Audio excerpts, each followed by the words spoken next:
So I just want to start by giving a little love to Bill and Carmel. Hopefully, you've actually had a chance to meet them either in person or through these events. But as you know, Bill and Carmel are working really hard to support George Brown alumni around the world. So if you haven't met them, connect with them on LinkedIn, send them a nice message in the chat. They really are awesome. And then a little bit about your speaker this evening.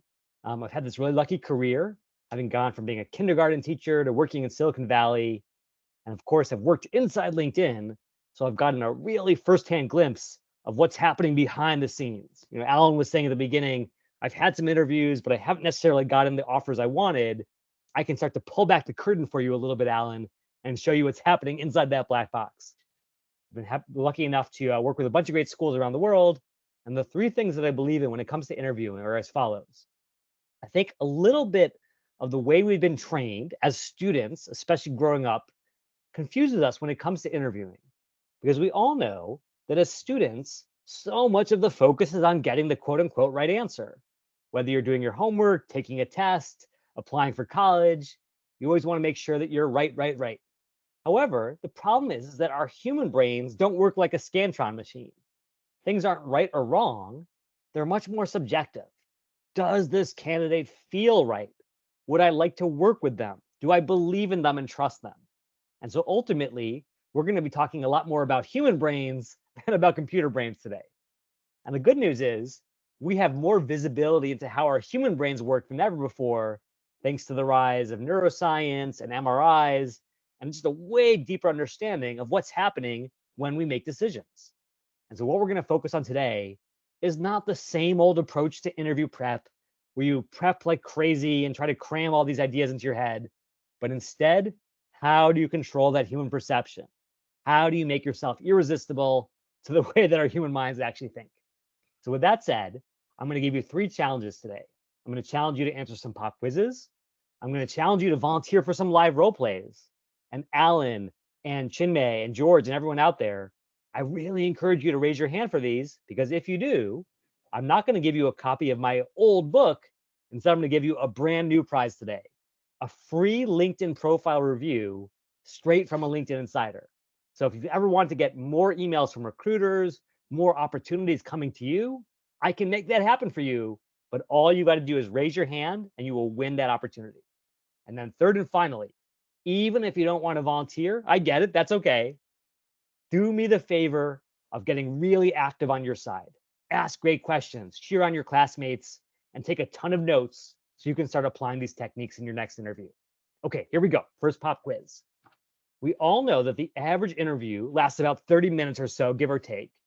What percentage of interviewers in the most recent survey admit to making up their minds in just the first 5 minutes?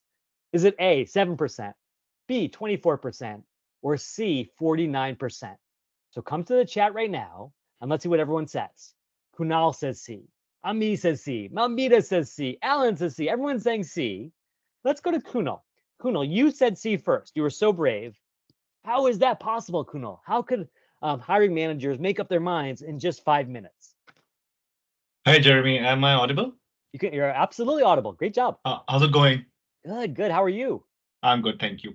I had a last week. I had a cold, I cold mailed some recruiter, and I have a coffee chat, and she gave me a bit insight of how recruiters work and how many applications they have to go through. So she like the way she talked, I get it. Like they select from 10, 15 candidates that apply, and they rely more on the people who are gonna apply, get their dates earlier when you have to select a slot. Yes. So from that, I concluded they do it in 5 minutes. So that's like one of the recent experience I had, and why I got it from here. Okay, Yeah, so Kunal, I've got to give you 2 big pieces of kudos. yeah, Number one, you're absolutely right. The answer is 49%. But mm, number two, I love the fact that you're reaching out to recruiters to understand how they do their jobs. That is yeah, such a powerful way to pierce that veil that stands between us and getting hired. Love that. So yeah. check this Thank out, you, Kunal. thank According you. to a survey, about half of all hiring managers admitted to making up their minds in the first 5 minutes. And I italicized that word admitted because my guess is the true answer is closer to 100%. Now, I know that sounds shocking, but think about this for a second. If you've ever read that book, Blink by Malcolm Gladwell, one of the interesting things about our human brains is that we're not super hyper rational, where we sit there and collect information and take our time, we have been hardwired by evolution to jump to conclusions. Think about why that might be. Imagine it's, 50,000 or 100,000 years ago, and you are on the Serengeti and you see another human approaching on the horizon. You don't have hours and hours to decide, are they friend or are they foe? You need to make a snap judgment because your life depends on it. And that same way of thinking still pervades our own experience. And this is true in the same way that maybe you have instant chemistry with someone or you're completely put off by someone in the first couple minutes. We're always making these snap judgments. Now, why do I bring this up? Well, typically, when you are interviewing for roles, you tend to focus on all these kinds of aspects of the interview: behavioral questions, case questions, estimation questions. Maybe even you're thinking about what you're going to write in your thank you email after the interview. And don't get me wrong, all these things are important, but they're not nearly as important as the first question that starts every interview: tell me about yourself. Now, I know that we often assume this is a throwaway question, just a mere icebreaker. But here's the reality: if we know that people are making up their minds in the first 5 minutes, guess what is the only question that actually gets answered in the first 5 minutes? Tell me about yourself. And so, what I want you to do is I want you to be able to win the first 5 minutes by winning this question. And to do that, we're going to start to pierce the sort of onion, if you will, pull back the layers of the onion of the human decision making process. Because, yes, we make snap judgments, but we make them in two important ways. Sociologists have discovered that across the world, across cultures, it usually boils down to two things. Number one is competence, and number two is warmth. So obviously, competence makes sense. We're trying to figure out quickly, do you know what you're talking about? Can I trust you? Can you do this job? No duh. But the part that a lot of us miss is that warmth is just as important. Because if I'm going to hire you to do this job, I'm going to have to spend my entire day with you. And if I can't stand to be around with you for a 30-minute interview, am I ever going to want to have you as a permanent member of my team?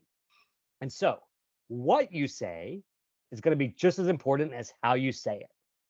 And what I want to show you is that the typical approach to these kinds of opening questions is absolutely the wrong one for those two reasons. So, when I was back in school, I was trained to answer this opening question by giving this long discussion of everything I had done. They would say, tell me about yourself, Jeremy. And I would say, well, here's where I went to undergrad. Here's what I studied.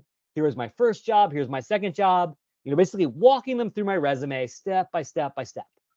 And even though it seemed safe because everyone was doing it, it was the exact opposite. It was a trap. And this is a trap where I was ultimately failing on two levels. Number one is competence, because if this guy is just going through a list, just checking off the boxes, that doesn't seem very logical per se. He's just sort of giving me a grocery list of everything he's done. And then even more importantly, there was zero warmth. I'm just going through the motions, robotically telling my story. There's no passion, there's no humanity there. So what I'm going to suggest to you is that if you want to win those interviews in the first 5 minutes, what you want to do is take a much different approach, what I call the PET framework. And I'll explain what that means in a second. But here's how it went. So let's say I was interviewing for LinkedIn. And even though I was coming as a former kindergarten teacher, I knew I had to punch really hard above my weight class to get a shot. So instead of saying everything I'd done, I started with a clear statement. All my life, two things have mattered most.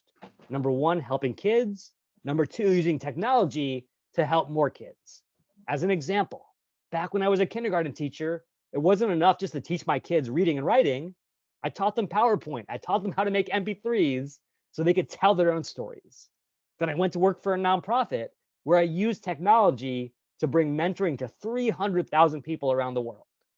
And so that passion for kids, passion for technology, that makes me the right person for this role. Because if LinkedIn needs someone who can do those two things really well and scale that impact around the world, I'm your guy. I've done it before, and I can't wait to do it again. Now imagine how that feels against our criteria. Number one, on that competence dimension, it's way more logical and easy to follow. It's not this long laundry list of everything I've done. It's a tight 3-paragraph essay. And you probably remember this from middle school. Here's my thesis statement. Here's my evidence. Here's my conclusion. We're all used to following these kinds of arguments because we've been reading about them since we were 11 years old. And then number two, it starts with passion. I don't come in like a robot. I don't come in like the same other commodity candidates that everyone else is. I start with what makes me special and I walk the talk. And this framework that I call PET, passion, evidence, tie it back to what the employer needs. This is going to be a winning strategy to win the first 5 minutes and ultimately the offer. Now, here's my offer to you. I will personally review your LinkedIn profile, tell you everything you need to be super successful. But you've got to do one favor for me. You've got to raise your hand right now inside Microsoft Teams or just chat, I'm in. And whomever does that first gets that first opportunity and a chance to practice with me right now to make sure that your skills are super sharp. So who's going to be our first volunteer? It's going to be Shaima. Shaima, you are awesome. So Shaima, feel free to turn on your microphone and everyone shower Shaima with love for being our brave first volunteer. Welcome, Shaima. Are you saying Chinmay? Say it one more time. My name is Chinmay. Oh, Chimai, I'm so sorry. Chimai, how are you? Good, good. Okay, so Chimai, tell me this. What kinds of jobs are you interested in interviewing for in terms of your next role? So I recently graduated as a lab technician. I'm searching for my jobs now. Okay, absolutely. And so you're going after these lab technician roles. And what I'm going to do is I'm going to do a little role play with you if you're okay with it. I'm going to No ask you to problem. introduce yourself in the way that we just talked about, and then I'm going to give you some very quick feedback so you know how to fine tune your answer to be super successful. Does that make sense? Okay, so I So, will eh, introduce myself. yeah, and so before you do that, I want you to get organized.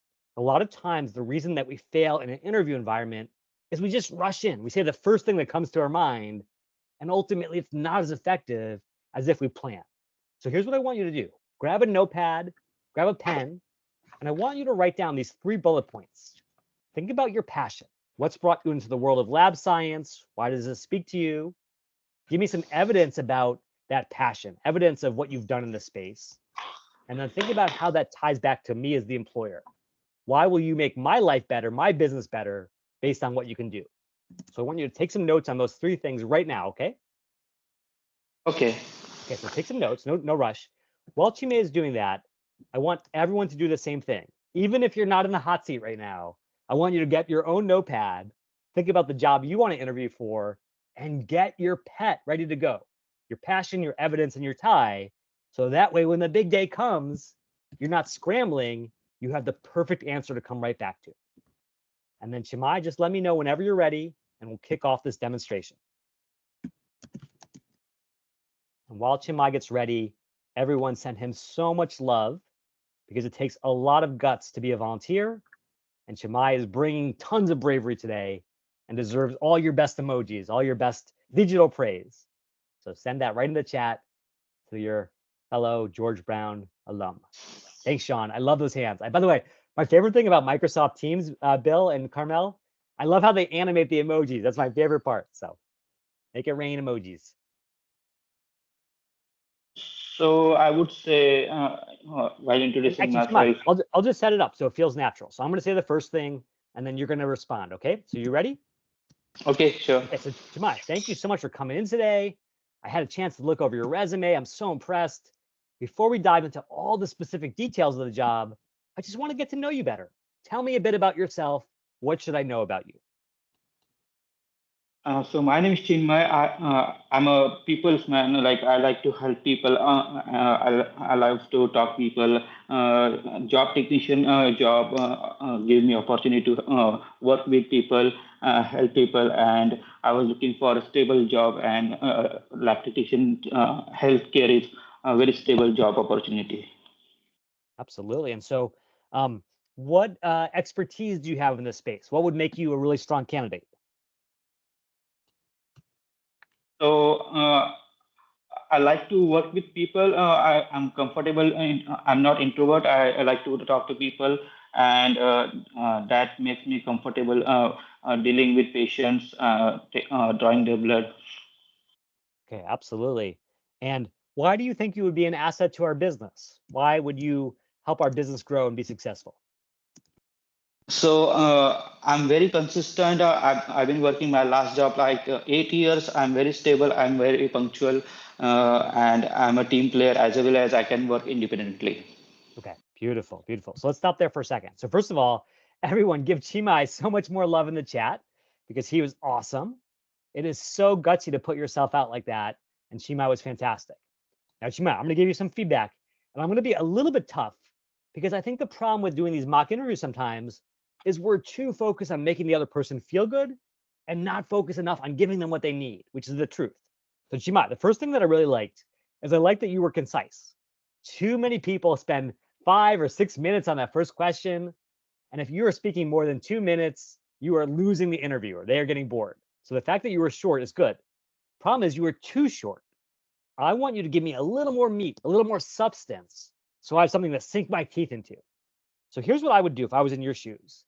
I would start not by focusing on what you want, which is a stable job, but instead what makes you special. So I think you actually mentioned this. You said, I'm incredibly reliable and I love helping people. I'm an extrovert. So that's maybe where you begin. My thesis, the thing that brings me in today, is that I have these two amazing skills that make me really qualified for this role. However, it's not just the fact that I have those skills, it's that I've used them. For example, I had this job for 8 years. I was one of the most dependable employees. My team could always count on me, even in a pinch. I was always there. That's the kind of loyalty, that's the kind of stability I bring. In addition, everyone I worked with loved working with me because I would bring a smile to their face and even in tough times, make it a little bit easier. And so, what I think about when we think about this lab technician, you need someone who can help people during this scary moment. They're having blood drawn, they're going through this tough moment, and always be there for them. Be there as a dependable person, as an optimistic person. That's the kind of person that I'm going to be for you and for everyone that we work with. And that's why I'm excited for this conversation today. How does that feel, Chima? Any thoughts? Okay, maybe we lost Chima for a second. No worries. Okay, so bottom line, what I want everyone to think about is, hey, that first question that you get, which is always tell me about yourself, is not a throwaway. It is in some ways the make or break question of the interview. Because if you win those first 5 minutes, I'm going to spend the rest of the interview collecting more evidence to back up my initial positive reaction. Whereas if you blow the first 5 minutes, I'm going to be coming up with ways to sort of sink you in my final review. So win the first 5 minutes, everything else is so much easier. Now, two things. Number one, I would love Chimai to send me a message on LinkedIn. Here's my LinkedIn profile. Just send me a little note, and I will give you a profile review right after this session to get you started. And number two, I want to hear what questions you have. So, Alan, I'm not sure if you were about to ask a question before, but feel free to unmute, feel free to ask live. Or if you feel more comfortable, you can put your question in the chat or just raise your hand. So, what questions do you have about this process? Again, I cannot reiterate how critical it is to be ready to win the first 5 minutes. Question, Diana? Okay, maybe not. Alan, did you have a question? I actually did. So, just so that I understand about this whole PET framework, Yes.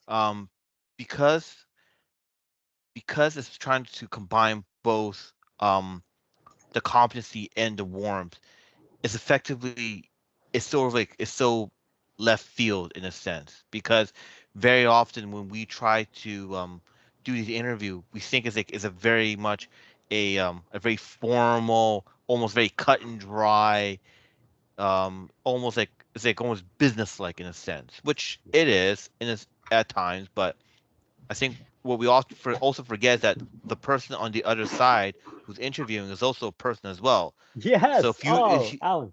if you if you treat them like not just like as like an interviewer, but also like say someone to talk to, it comes off as a lot more natural in a sense. That's Would exactly right. Yeah, that be I want to call correct? out two things you said, which is really critical. So the first thing is absolutely that remember the humanity of the decision maker. They are not a robot. They are not a scantron. They are not an AI. They want to connect with you on a deep human level. Because let's face it, in this crazy world we live in, sometimes we're spending more time with our colleagues than we're spending with our own family. And so if they get a choice over who they're going to spend that time with, they're always going to choose someone who makes them excited, who has energy, who brings that sense of optimism to the job. So that's number one. You're absolutely right. Number two is you mentioned something really important. The idea of left field is that it's not a crazy approach, but it's a different approach. Now, think about this, Alan. You had mentioned that you were chatting with a recruiter, or someone else actually was mentioning this. They were chatting with a recruiter, and they said the average recruiter gets 40 different jobs to fill at any given time. The average job attracts 250 resumes. Do the math, and that means a recruiter is working with 10,000 candidates at once. So now, Alan, put yourself in the recruiter's shoes. If you're working with 10,000 candidates, if you have someone who's doing the same thing that everyone else is doing, completely undifferentiated, versus someone who's standing out, becoming a little more distinctive, who are you more likely to remember? Who are you more likely to gravitate towards? The person who probably did something different. Exactly. Because I guess what ends up happening is that as if you keep seeing the same thing over and over again, it becomes a big blur, if that Yes, makes sense. that's exactly right. When you do something that no one else does, it does stand out. It's almost like the nail that sticks out, if you Yes, will. absolutely. And here's the way to think about it. Alan, you've heard the term labor market before, right? Yeah. We are in the labor market. Now, we tend to focus on labor part, the work part, but Yeah. here's the really critical word, market. This is a competitive environment the same way that any industry is competitive. Think about cell phones. If you go to the store, if you go into the cell phone store, you could probably get a cell phone from some generic company you've never heard of, probably for free, just for signing up. And yet, so many millions of people around the world are willing to pay $1,000 for an iPhone, which is probably not that much different, but it has the Apple brand on it. It has all the Apple positioning behind it. Why do people pay $1,000 for an iPhone, Alan, when they could get a free cheapo phone?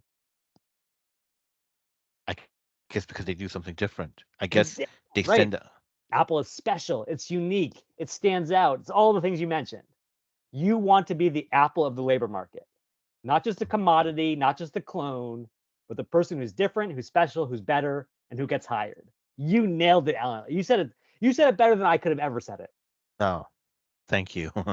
Yeah, everyone, give Alan some props because he nailed the fundamental dynamic here, which is it's humans making decisions about things that our human eyes gravitate towards, which is what's different, what's new, what's unique.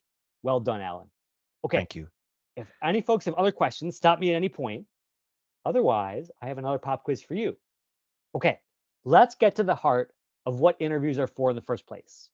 Are recruiters doing interviews just because they've always done interviews, because they're fun to do? No way. An interview is a crystal ball. It is a method that we assume will help us predict the future. Who's going to be a great employee? Who's going to be terrible? Now, when you look at the data that actually shows the kind of interview and what kind of results you get about the future, which of these three interviewing approaches tends to be most predictive, the best crystal ball? Is it A, conversational interviews, talking about your day, your experience? Is it B, behavioral interviews? Tell me about a time when you did this. Give me an example of when you did that. Or is it C, case interviews? How would you do this job? How would you solve this challenge? So A, B, or C, which tends to be the most crystal of all the balls? Okay, Wasim says B. Yasmin says B. Kunal says B. Sue says B. Jamai says C. Magnolia says C. Fairuz says C. The B's and the C's are duking it out. But Wasim, you were the first person to say B. Why do you think behavioral interviews are a superior way to predict the future? Hey, Jeremy. It's an assessment of who you are and who you were and who you could be with the company. So that's who they want to, how they want to integrate you into the company. Not based on your conversational skills or a case study, more about your behavior and what you represent in terms of your values and how you operate. Yeah, you nailed it, Wasim. Because think about it. Can anyone be really good at conversation if you practice that? Absolutely, right? You can train yourself. Can anyone have really good case structures and be good at that? Yeah, no problem. But can you change your past, Wasim? Can you go back in time and do better in your last job than you actually did? In your dreams, but no. In your dream, that's right. Not in real life. If there was just like the undo button in life, right? Yeah. We could go back Yeah. and fix all that stuff. But yeah. Internal sunshine, the spotless mind. Just go erase Yes. everything. Oh my Redo goodness, it. I love that movie. Okay, so the reality is, at least as far as our limited human abilities go, the best predictor of future performance is past performance. You cannot fake it, you cannot fudge it. It is what it is. And that's what behavioral interviews focus on. And that's why they're the most predictive. Now, notice they're not 100% predictive. There is no interview methodology known to man that is a true crystal ball, but at least gives you better than random chance at figuring out, does this person have a chance of being awesome in the future? Most likely so, because they've been awesome in the past. Okay, that means that today, because all recruiters know that stat, you're going to get a ton of behavioral questions. Tell me about a time you led a team. Tell me about a time you used data to solve a problem, blah, blah, blah. And probably the number one question of all, tell me about a time you did something on a team. You either collaborated or negotiated or whatever. Everything is about teams. So what I find is that a lot of times, if we're not prepared for these questions, we get into that stream of consciousness style of answer where we're like, okay, I got to think of something really fast on the spot. Okay, there was this time, this last job. And because we haven't really thought of our answer and haven't structured it, we just start going on this rambling thing. We say, oh, well, there was this guy I was working with, but he wasn't doing a good job. So I kind of got really mad at him and I told him to make it better. And then because we run out of steam, because we're just kind of improving, we're like, okay, and that was the end and everything was good. Now, is that credible? Heck no. That fails both of our tests. It is not competent, and any good, any good police person will tell you this. The best way to decide if someone is telling the truth is to look for specific details. If you fall back on generalities, if you can't provide specifics, chances are you are lying. And then warmth, you're not showing any empathy because in this really anxiety-provoking moment, you're just focusing on yourself. Here's all the great stuff I did, forgetting about your team or your partners or everyone else. So the much better approach is to come in with a structured story ready to tell that is perfectly formulated for what our human brains crave. The first thing is it has to have flow. It has to be logical. I can't keep up with you if you're giving me all these rabbit holes. I want you to make it easy. So you're going to say, hey, here was the situation that I was in. Here's what I did about it. Here's what happened. And here was the result. And when you do that, it's not only easier to follow, you come off as more respectable, more comprehensible, and ultimately more empathetic. So more rich details, more structure, and also more compassion for your fellow man. And this approach, surprise, surprise, is one that everyone has seen before, called STAR or SCAR. And before you think, oh, Jeremy, this is so artificial, I want you to think about every great human story that our civilization has ever produced, from the most ancient texts all the way to Star Wars. Think about Star Wars broken down to 4 bullet points. What was the situation? There was this, galaxy at a time long, long ago, far, far away, and there was this huge challenge. There was this guy, Darth Vader, going around blowing up planets, totally messing with their vibe, as we would say today. So what does Luke Skywalker do? He takes this heroic action. He doesn't give up. He doesn't run away. He flies straight into the Death Star, and he takes it out from the inside out. And the result is that peace and prosperity are returned to the galaxy, and everyone lives happily ever after.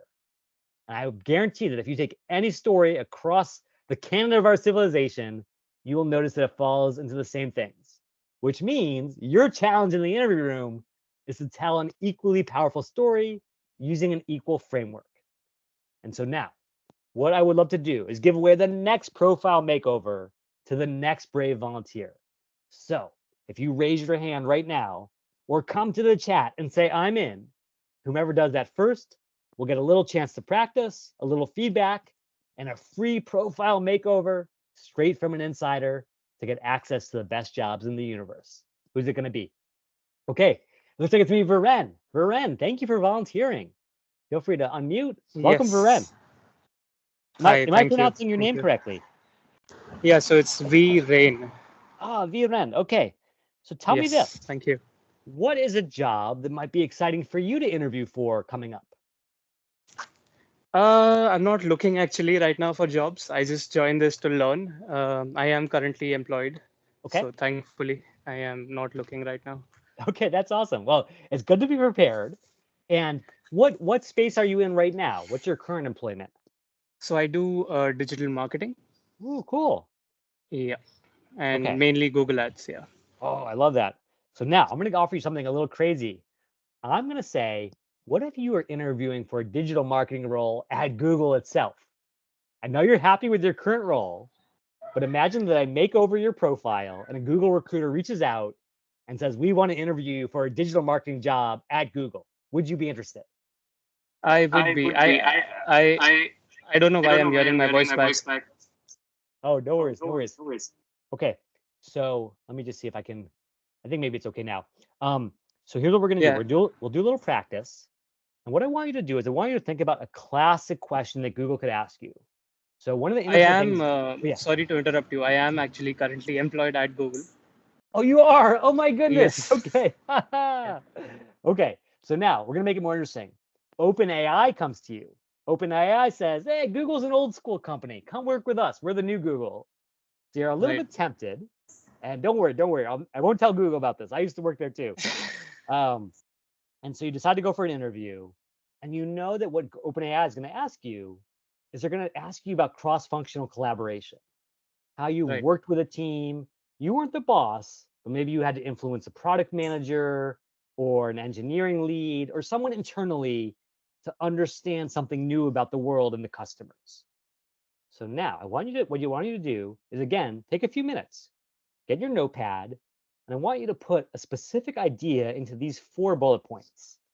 So think about what you were doing at Google, what the challenge was, who was the Darth Vader of your experience, whether it was a tough colleague or a tough client. Tell me what you did about it, your actual steps, and then give me that happy ending. Give me a taste of how you left a big impact in that team or in that world. And again, no need to answer right away. Just get organized ahead of time.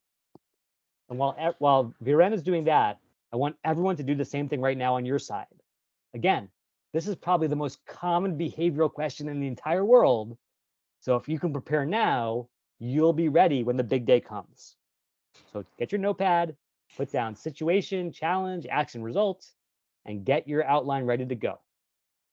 And of course, send so much nice love to Viren for being our awesome volunteer here. You can put that right in the chat, your favorite emoji. Right. So I can go ahead right now. Yeah, That's so fine. I'll just set it up. Here at OpenAI, we have this really great team culture. Even though we don't have a strong hierarchy, we're used to working together to influence each other, to help each other understand how we can build a really compelling future. Tell me about how you've done that in the past. Give me some really good details about how you've influenced a team to drive massive success. Right. So I honestly haven't been in a.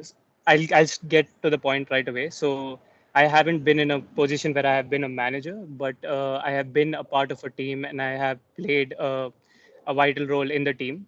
So I'll tell you about a situation that we had. So we used to have client calls, and the client calls used to have a certain structure, and there were certain inefficiencies in the structure which I realized on the job about, let's say, 4 or 5 months into the job.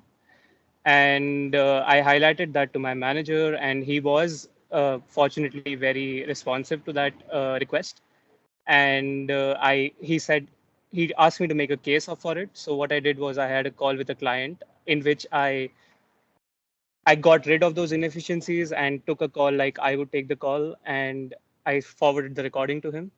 And apparently he really liked it. So there was a pilot program that was created in the team where certain clients below a certain threshold of a KPI, so KPI being the revenue, Yes. were a part of that pilot, and the pilot went well. And then not all of the inefficiencies were gone, but let's say 70% of the inefficiencies were gone. And yeah, that was the process change that I brought in the system.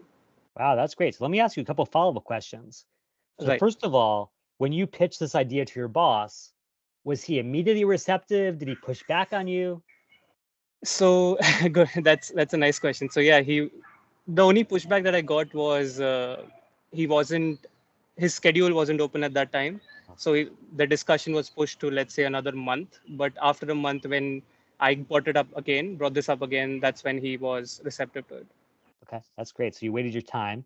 And then in terms of these inefficiencies, what does that mean? Like, I'm having a hard time wrapping my head around what it means to remove inefficiencies. Give me an example of that. Right. So there were certain questions that we used to ask our clients, and in those questions, some questions were repetitive, not directly, but indirectly, as we got the information from the first question, but the second question was just there for I don't know what, but that's how the process was made. So I showcased how we can get rid of the second question and keep the first. This is just one example I'm sharing, but there Yeah. were other such inefficiencies as well. But how we can get rid of the second question and just frame the first question in a better way and get the answer appropriately. Okay. So basically getting rid of these duplicative questions that didn't actually add any value. And then Correct. in terms of adding value, last question, was this ultimately, did it lead to more revenue for Google? Did it lead to happier customers? Like, how do we know this was a good thing? Right. So what was noticed was over a period of time. So this wasn't given any, like I wasn't given any credit for this, but over a period of time, what we noticed was the call duration went down. And if a call duration goes down for the whole team, that means the company saves a lot of time, right? So that's how Yes. it was beneficial. Okay, beautiful. Okay, well, you are already getting a lot of love from Sean, but everyone else, give everyone so much love in the chat because that was fantastic. That was really, really good. And so Thank you. let's just come back to those two criteria of competence and warmth to talk about where this hit the nail on the head and where you can make it even better. So I think in terms of competence, what I loved is that you kept it moving. You didn't get bogged down and giving me too many details or too many irrelevant red herrings. And so it was short, it was concise, it was focused, it was easy to follow. I love that. I think the part that I was missing a little bit was the warmth. And this is why I asked some of those follow-up questions, which is it felt a little bit too easy. There was a problem. I showed my boss a demo, and then he was like, "Oh, you're amazing," and everything was happy. I want a little bit more of the conflict and the pushback that makes it more human, more realistic, and that gives me confidence that you can take on even challenging situations at my company. So just give me a little bit more of that. And then ultimately, at the end of the day, give me a little bit more of a universal feel of why this was important. So I bet that inside Google, talking about reducing inefficiencies, everyone gets it. Everyone knows what you're talking about. But you have to remember that one of the biggest challenges with interviewing is we all have the curse of knowledge. We're so deep in our own worlds that we forget that someone outside that world doesn't know what we're talking about. So instead of just calling it inefficiency, you say, we were wasting our customers' time. We were asking the same questions over and over again. It was frustrating for them, and it used up our precious resources. So ultimately, by removing these redundancies, I not only saved time and money for Google, it led to a better experience for our customers. I think if you can put it in those very human terms, now it's easy for me to grok even in another company. But Viren, Point you were taken, yeah. fantastic, beautifully done. Thank you. Thank you. Okay, so Viren, I hope you never need to use those skills. I hope you have a long, happy career at Google. But if you ever decide that you want to switch over, I'm happy to help. And in the meantime, shoot me a message on LinkedIn and I will work on your profile, okay? I will. I will. Thank you so much, Jeremy. Okay, beautifully done. And thanks so much to Sue and Sean and Faruz and Shaima for being awesome teammates and giving so much love to your classmate. Okay, before we move on to our last pop quiz, any questions about behavioral interviews or anything we haven't covered yet? You can ask the question live, you can put it in the chat, you can raise your hand. Let me just pause to see if there are any questions. Is there a question there? Oh, maybe just someone in the background. Sorry about that. Okay, I think there's no question. Is there a question? Yeah, Jeremy, it's Vicky speaking. Hey, Vicky. Hi there. I just have a question. So I'm trying to transition to a different job. So when you say, tell me about a time you influenced a team, I'm thinking, okay, let's say I sew and I want to go into a career in sewing, something to do with sewing, mending, tailoring, that kind of thing. I sew on my own, I do my own thing. Would I just use an example of, let's say, a challenge that I had sewing, something that didn't work, how I fixed it? Is that what I'd use, or would I go back to my other career and use an example? Oh, such a great question, Vicky. So it is true that you're going to get a lot of curveballs in the interview process where it's not a one-to-one perfect alignment with what you've done. So in this case, maybe you didn't have a team because you were just a single sewer. And so it's a little bit awkward to answer that exact question. Well, rather than freeze up, which is what happens to so many interviewees, I want you to do what politicians do, which is to kind of reframe it. So I would say, I see what you're getting at. You're talking about like, how do I work well with others? How do I get people to come along with me? So I'll give you an example of a client that I worked with. This was someone who I was, making this new beautiful dress for, and ultimately they had a vision that wasn't that practical, wasn't going to lead to a great dress. Here's how I ultimately worked with them to understand what was possible and to change their mind a little bit. And that still gets at the heart of the skill, which is interpersonal, right? Empathy and communication, but it reframes it around a situation you've had versus trying to fit like a square peg in a circular hole. Does that make sense, Vicki? Yes, it does. Yeah. Yeah. And so I'm going to give everyone a little hack right now. I may have mentioned this in a previous session, but if you come into ChatGPT and you are sort of feeling a little stuck, like, how do I come up with this list of all these great things I've done? You could say, generate 10 behavioral questions for a digital marketing role. And they're going to be a lot of the questions we were just talking about. Tell me an example of how you had to convince stakeholders, all those kinds of things. You could say, generate a star or SCAR answer for number 3 using my CV. I'm going to paste in my resume. And what it's going to do is it's actually going to use that format that we just talked about: situation, task, challenge, action, result. And it's going to take stuff right out of your resume to help formulate that answer. And so if you're feeling stuck, if you're breaking into a new space and you're not sure how to reframe your experience, use ChatGPT to kind of help you see what's possible, even if you put it into your own words in the final delivery. Great question, Vicki. Okay, Vandana has a great question in the chat. In behavioral questions, when they ask you about a time which you never faced, what should I answer? So Vandana, similar to what I just shared with Vicki, you never want to be in a position where you say, oh, I never had that happen, therefore I can't answer. Instead, I would reframe and reposition to something that is a little bit more relevant. So I'll give you another example. Let's say they tell me about a time when you demonstrated leadership. Now, your mind may race to that original idea of, I've never led a team, I've never managed a team, just like we were talking about with our last volunteer. But almost certainly, you've had to be a leader in some capacity at some point. Leader of a club, leader of a community group, leader of a group of students working on a project together. And so if you can find something that speaks to that trait, even if it's a different scenario, that still gets to what they want without putting you in the awkward situation of saying, oh, I've never done that, which is basically like an automatic rejection. Because if you can't answer the question, chances are you're not going to be good at the job. Great question, Vandana. I love that one. Okay, time for the last pop quiz. So maybe our friend Viren will be able to answer this. But which question is Google most likely to ask candidates today? Now, chances are you have heard of some of these crazy questions that Google has been asking in the past. How many golf balls would fit inside a Boeing 747 jumbo jet? How many gas stations are there in Toronto? Or my personal favorite, if I shrank you to the size of a nickel, stuck you in a blender, how would you escape? So A, B, or C, I know this is kind of crazy, but which of these questions is Google most likely to ask candidates today? So Vicky, Vandana, Shaima, Sean, give me your best guess. Vicky says C, it's all about the blender. Yasmin says A, it's about estimation. Sean says C, Alan says C, Ami says C. Okay, Vicky, let's go back to you. You said C. Why do you think Google is so focused on that blender test? You know what, Jeremy? I find that I've had this type of question before. If you could be a superpower, what superpower would you be? And I if guess you were a fruit, what fruit most demonstrates your personality, right? Yeah, or an animal. What animal would you be? I'm not sure what they're looking for. I guess it's how you'd solve the question. Like would that Right. Yeah, there's definitely an element of like, show me your problem solving, show me your grace under pressure, your organization, your communication. Like it's kind of a proxy for all this thing. Yeah, your value maybe, like if you wanted to be an invisible person or something, what would you do? Why would you do Yes. that? Yeah.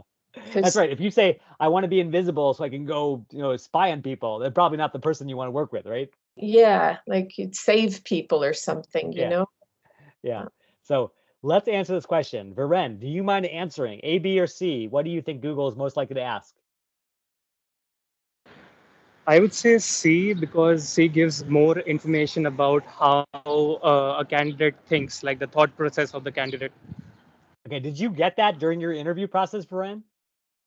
No, so all this depends on which team you're in, right? It's a very big Right. company, Right. so depending on which role you are at. But yeah, C is more commonly, and it's more behavioral rather than the other two. Sure. So it turns out this was a trick question. Shame on me. The answer is none of the above. And here's why. It turns out that about 10 or 15 years ago, Google's head of HR, Laszlo Bach, had this analysis. We just said, hey, why are we asking these questions? Kind of Vicky's question. What is the point? The point is to predict the future. And it turns out there is zero correlation. The Googlers who are most effective on the job, who deliver the best code, the best products, the best performance, actually did not do the best on these situations. As a result, what did Google do? They got rid of them. What did they start asking instead? They started asking case questions. So this is what I have seen in pretty much every company these days is they want to ask behavioral questions about your past and case questions about your future. And you can think of a case question as how you would do the specific job. So for example, when I got my job offer on Google Maps team, they didn't say, "Hey, how many golf balls could you fit inside, the Google founder's plane?" They said, "How would you market Google Maps?" And that was just sort of using that as a way of predicting my future success because that was the job I was actually going to do. Now, this can be intimidating because you might think to yourself, "Oh my goodness, I've got to tell you how I'm going to do this job and I don't even have the job yet." That's crazy. And so again, we fall into that bad habit of going to stream of consciousness answers. We're scrambling on the spot. We're trying to think and speak at the same time. And if you know anything about multitasking, you know that we humans are terrible at it. So we end up in this bind of saying, okay, if I was going to make, the LinkedIn app better, I would probably change a lot of stuff. And I'm going to fall back on everything that I just instinctively know. The app is so slow. I make that better. And then I want to have some more integrations because I love Twitter. So I want to put that in. And then bam, I run out of things midstream and I'm stuck. And I'm like, okay, that's it. Now, obviously, this fails the test. Number one, there's no logic. You're just giving me random laundry list of things. And most importantly, there is no empathy, no warmth for the actual user. It's all focused on me, not the person that I'm building for. And so, what I want to do is I want to come back to what Vicky said, which is the whole point of these questions is not to get the answer. There's no right answer, but to see how you think and see how you communicate. Which means the first thing you always want to do is you want to buy yourself time. Say, do you mind if I take a moment and jot down some notes to get really organized? Now, you would think this is crazy. Oh my goodness, if I ask for time, that's a sign of weakness. But it turns out that in research studies, when candidates ask for time in an interview, they are judged as more responsible, more authoritative than someone who just gives an answer off the cuff because they're showing respect to the question and they're ultimately taking the time to get their act together. So that's definitely a great first step. Now, what do you do in that time? Well, you're going to write down 4 things on your paper. You're going to write down what are the goals for the specific challenge. Am I trying to drive more money, more usage, more users? Am I trying to solve a specific challenge for specific people? So who's the customer? I'm going to want to understand what their needs are. So what are they up against? And then and only then do I get to solutions. Do I start to think about what I can do for them based on who they are and what they need? And ultimately, this approach is so much more effective because it has this nice logical flow, step by step by step. Here's the goal, here's our customer, here's their challenge, here's the solution. It's also much warmer because it shows a lot of respect for the person that you're trying to serve, not just your own needs. And this approach, this is the final framework, is called GAPS: goal, audience, pain point, and solution. And I guarantee you that not only are you going to get these questions, if you use this framework, you can solve any question under the sun and do it in style. So, to give away the very final profile makeover, this is your last chance. I want you to raise that hand right now, and I will make your profile absolutely stand out. And our final volunteer is going to be Alan. And that's so appropriate because Alan was the first person to log on today, which I love. So, Alan, feel free to unmute and come join us for a quick Okay. crash course on case questions. Welcome, Alan. Uh, Okay. So, Hi. Alan, Hey, how you doing? Alan, tell me this. Yes. What is the space that you are in? What kinds of jobs are you going after? So pretty much what I'm going after are financial planning position, financial advising position. Absolutely. So that's So what I'm looking for. something inside like Yeah. RBC, Scotiabank, that kind of thing, or smaller? Correct. Okay. Beautiful. Okay. So let's Correct. imagine Correct. this. Let's imagine that you are interviewing with me for RBC. I want to consider you as Yep. a financial planner. And so my challenge to you is how would you improve our financial planning service for our clients? In other words, how can we deliver a better red carpet experience for the customers who come to us for financial strategy to take care of their families and their wealth? So, what I want you to do Okay. is I don't want you to answer right away. I want you to do that same exact thing of taking time. I want you to think about what RBC's goal Okay. is. So, are they trying to maximize revenue? Are they trying to keep customers for a longer amount of time? Think about who their target customers are. Is it wealthy families? Is it corporations? Like, who are they serving? Then, when you have a specific audience Yep. in mind, think about their pain points. Like, if you put yourself in the shoes of a high net worth individual, is the pain about money? Is the pain about time? Like, what's the big challenge in their life? And then I want you to think of a couple solutions that flow logically from that pain. What could RBC do to take away some of those challenges? Okay. Does that make sense, Alan? Okay. I think so. Yes. So go ahead, get your notepad out, start taking some notes. I'll come back to you in a moment. Yes. Yep. As Alan does that, one last time, everyone shower Alan Yep. with Yep. lots of love for being absolutely fabulous. This is probably the toughest part of the entire session. And then, So I got the hardest question. well, yeah, because here's the real deal. Like, I think we're all pretty good about talking about ourselves. Maybe we don't love it, but at least we know our own story. We know how to explain who we are. We know how to talk about our existing accomplishments. But to have to go into this brand new world and tell someone else how you would do this job hypothetically in the future, that takes a lot of guts. And so, Alan, if you can pull this off, you'll be ready for prime time. Now, again, don't just give love to Alan, give some love to yourself. Think about a corresponding challenge in your own industry. So, for example, if you're in the digital marketing space, how can we build better AdWords? In our last volunteer's example, to help our customers be more successful with their marketing campaigns. Or if we're in the lab space, how can we deliver a better experience for our blood test customers so it's not as scary and it feels like a more welcome environment? So whatever your specific industry is, think about the goal, the audience, the pain point, and then the solutions. Think about how you could actually prove that you will do that job beautifully. And then Alan, when you're ready, just let me know and we'll do our final demo. Okay.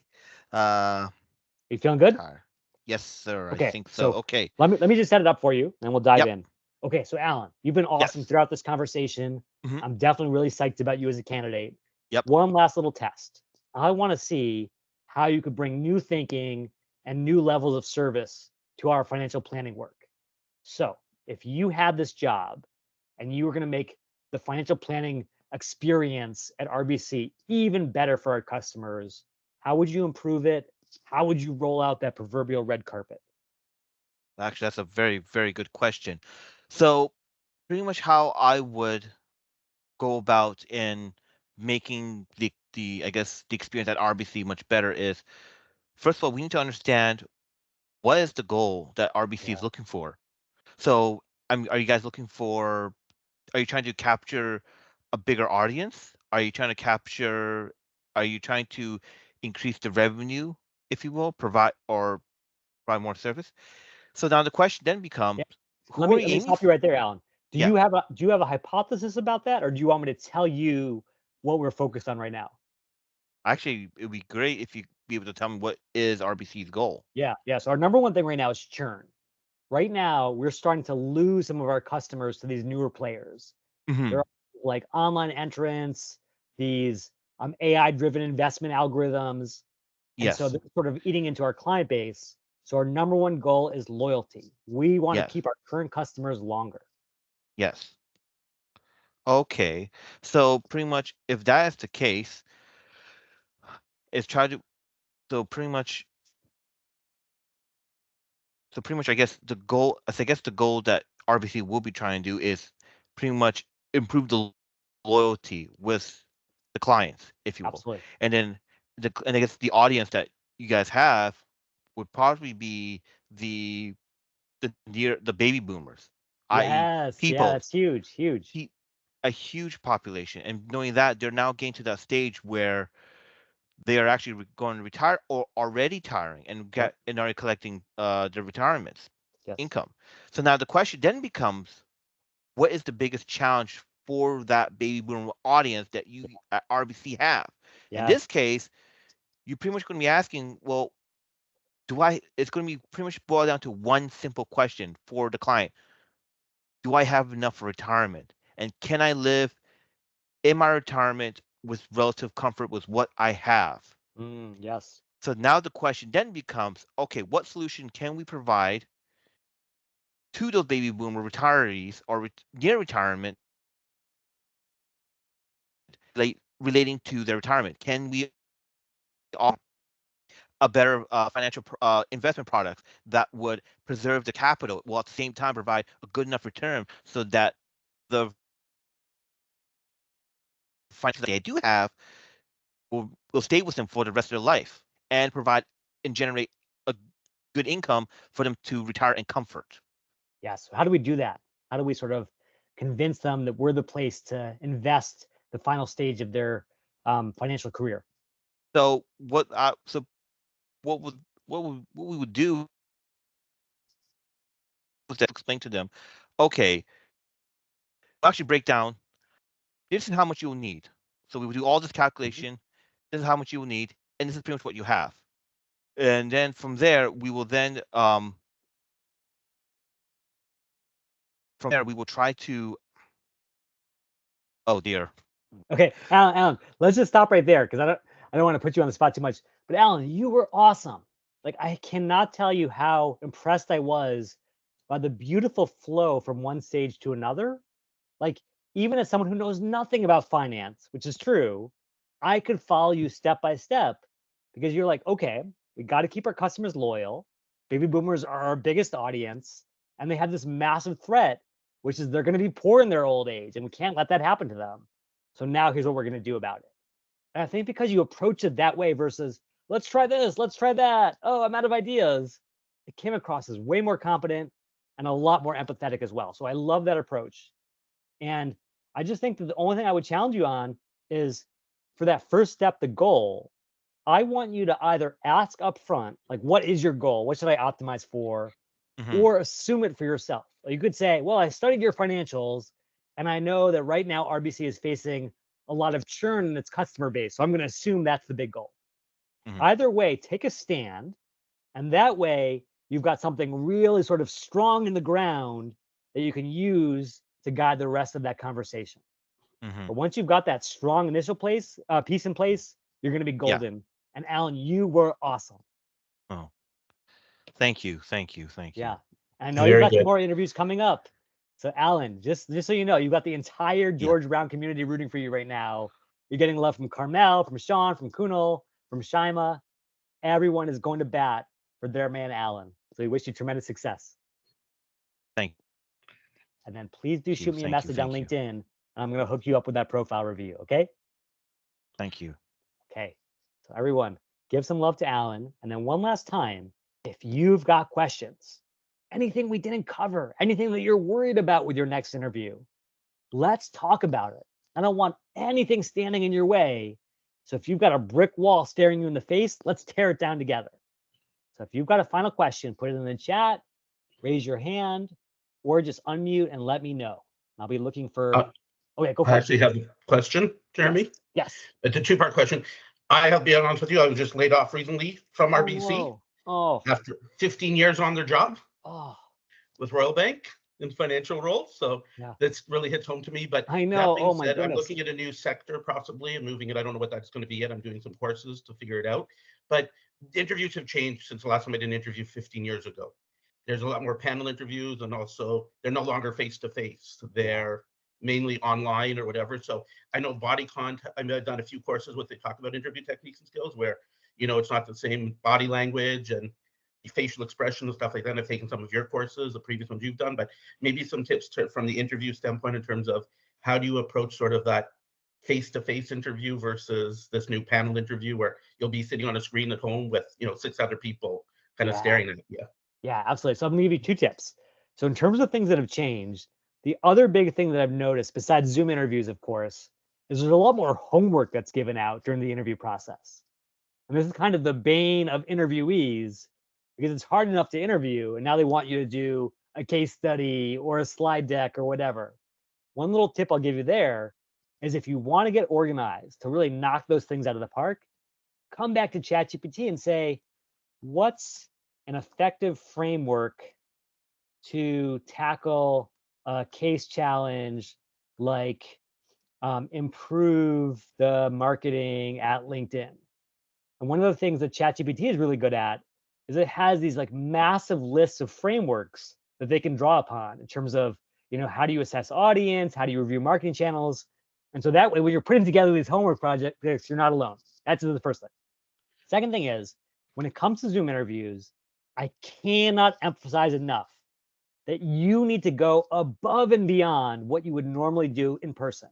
Here's why. Think about the human brain. The human brain is trained to look for things that are different, to look for novelty, anything that might be a threat or might be of interest. As a result, when you are in a physical room with someone, you don't have to be totally theatrical or above and beyond because they are locked in a room with you. There's nothing else to see. However, on Zoom, we all know that's not true. I guarantee you there are people on this call right now who are checking their email, checking Facebook, cooking dinner, whatever it is, and that's totally fine. But that's the reality of online life, right? There's a lot of things that are competing versus your little box on their screen. So what that means for you is the stuff that you bring in terms of body language, energy, tone has to be at least 10 or 20% more dramatic, more engaging than you would be in person because you're competing against a higher bar for their attention. Does that make sense? Yeah, makes a lot of sense.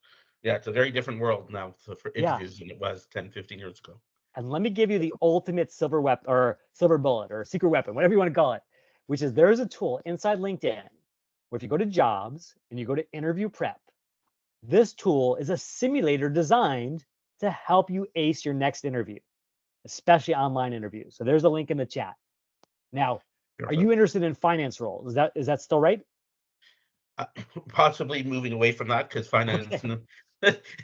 This last thing you said with RBC hits home because they are, so the bottom line is shareholder value. Yeah, totally. Yeah. Every job in finance is being cut right now. Right. They're trying to squeeze out all the costs so they can say, hey, we're super profitable, not because we actually need another few $1 billion because we fired everyone, right? Yeah. Exactly. They need a few more billion in their pockets. So exactly. I don't want to speak ill of a former employer, but no, I totally get it. Companies. Yeah, I'm in Silicon Valley myself, where like every company that said, Google said, don't be evil, and Apple said, we love our employees, and blah blah blah, and then they all did layoffs. So totally get it. Everybody's laying off now, so it's a very discouraging world. But these techniques on this LinkedIn is a good idea. So now, is there somewhere else on LinkedIn? Last time I was with the course with you, you said there was somewhere where you could do like mock interviews where you can record yourself. Yes, here we go. The answers. Can you show us that again? Yeah. I don't know where it was. Let's say that you've given up on finance and you want to go into marketing or whatever it is. Right. There are standard questions for every one of these. Like, give me an example of your marketing experience or how you launched a marketing campaign. Now, what you want to do, because that visual element is so critical, is not just focus on what you're going to say, but again, how you say it. So that means 2 things. Number 1, you've got to record yourself from the outside. If we get stuck in our own heads, we forget what it's like to be the interviewer on the other side of the screen. And so we want that bird's eye view of how we're coming across, even if it's painful. And then we want to know what to do about it. So a lot of times I find that people will actually speak too slow. Because again, our brains just crave the dopamine of something new, something exciting. And if you're talking like this, then you're going to lose your audience. So a little bit faster, a little more dynamism. And then also watch out for those filler words, all those ums and ahs, those verbal crutches that basically take down our competence. And on top of Yes. video, you can even share it with Bill or Carmel over at George Brown, or you go to a George Brown alum inside the company and you ask them for insider feedback based on their own standards. How does that sound? Beautiful. Yep, that's definitely helpful. Okay, Great tool awesome. to use. That is Results. all available for free. You do not need LinkedIn Premium. It is available now and anytime for free. Okay, I wish So you that's good part of the luck. regular one?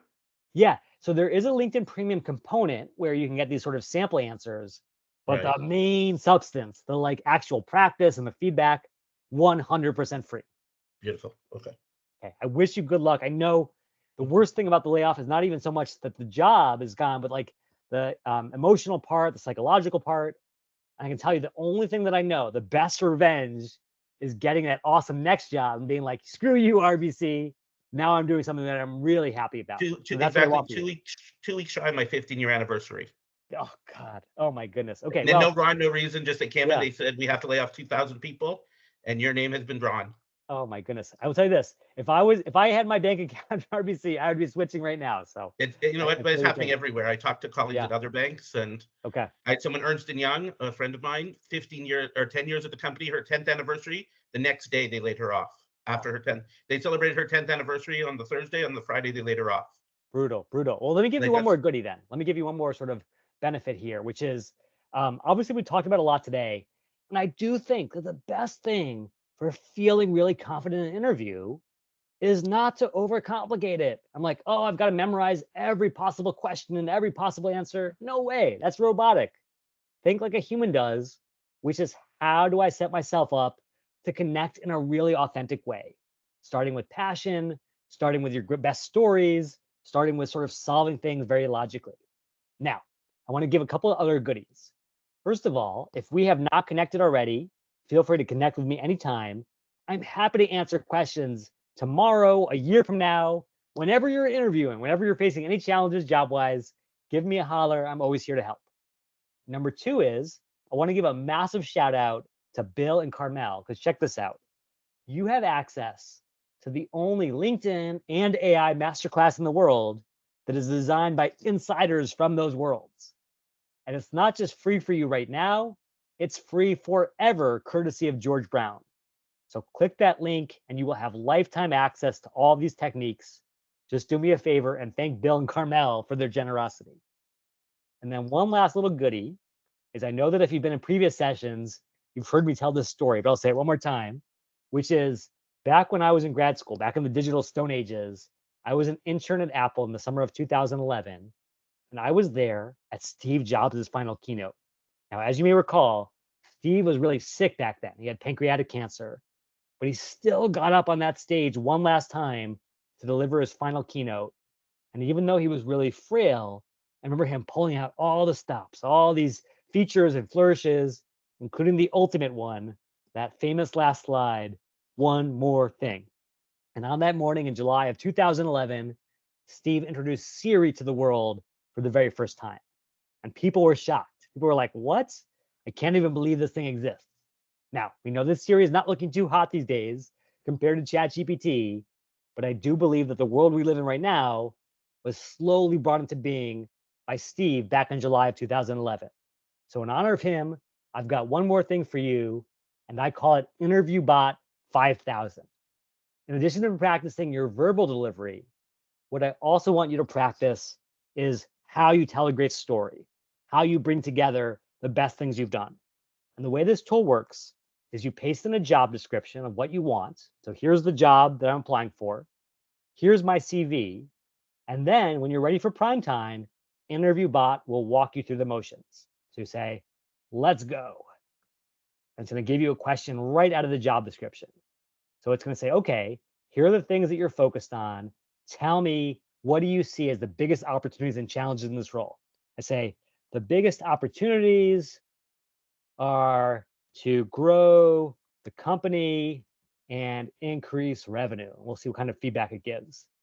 And I'll say, hey, I actually think you could have done better on the answer. Here's what you should have focused on.